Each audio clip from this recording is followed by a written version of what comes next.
8 hours working అనే topic మీద Indian సినిమాలో బాగా డిస్కషన్ నడుస్తోంది ఇప్పుడు. అందరూ దీని గురించే మాట్లాడుతున్నారు. తాజాగా మరో స్టార్ హీరోయిన్ కూడా 8 గంటల వర్కింగ్ అవర్స్ పై ఓపెన్ అయ్యారు.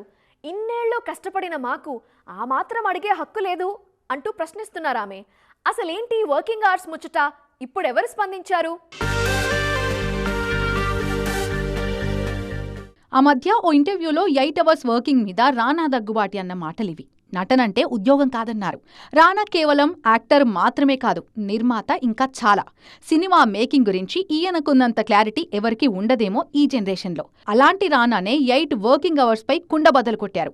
ఇదే ఇంటర్వ్యూలో దుల్కర్ సల్మాన్ సైతం మలయాళంలో లాంగ్ అవర్స్ ఉంటాయని చెప్పారు. ఇదే టాపిక్ పై మొన్న మధ్య కీర్తి సురేష్ మాట్లాడారు. పర్సనల్ గా తాను 9 to 6 తో పాటుగా 9 to 9 కి కూడా ఓకే గానీ ఇందులో కొన్ని సమస్యలున్నాయన్నారు కీర్తి. కాకపోతే 9 కి షార్ట్ అంటే 7:30కి లొకేషన్, 5:30కి నిద్ర లేవాలి. అంతా చేసిన నైట్ 11 వరకు డిన్నర్ కావట్లేదు. ఇక 9 to 9 అంటే కనీసం 3 గంటల నిద్ర కూడా ఉండదంటున్నారు ఈ బ్యూటీ.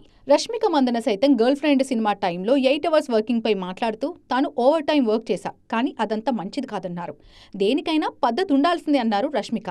ఇవే కమెంట్స్ కాజల్ కూడా చేశారు. ఇప్పుడు ఇన్నేళ్లు టైం చూసుకోకుండా పనిచేశానని, ఇప్పుడు పెళ్ళై బాబున్నాడు కాబట్టి టైం ప్రకారమే యాక్ట్ చేస్తానంటున్నారు కాజల్.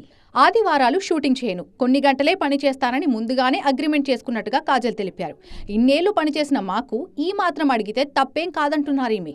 వీటన్నింటికి మూలం దీపిక పదుకొనే దగ్గర మొదలైంది. హీరోలను అడిగే ధైర్యం లేదు గానీ హీరోయిన్స్ ని ఎలా ప్రశ్నిస్తారన్నారు దీపిక. మొత్తానికి ఈ టాపిక్ పై భిన్న అభిప్రాయాలున్నాయి ఇప్పుడు.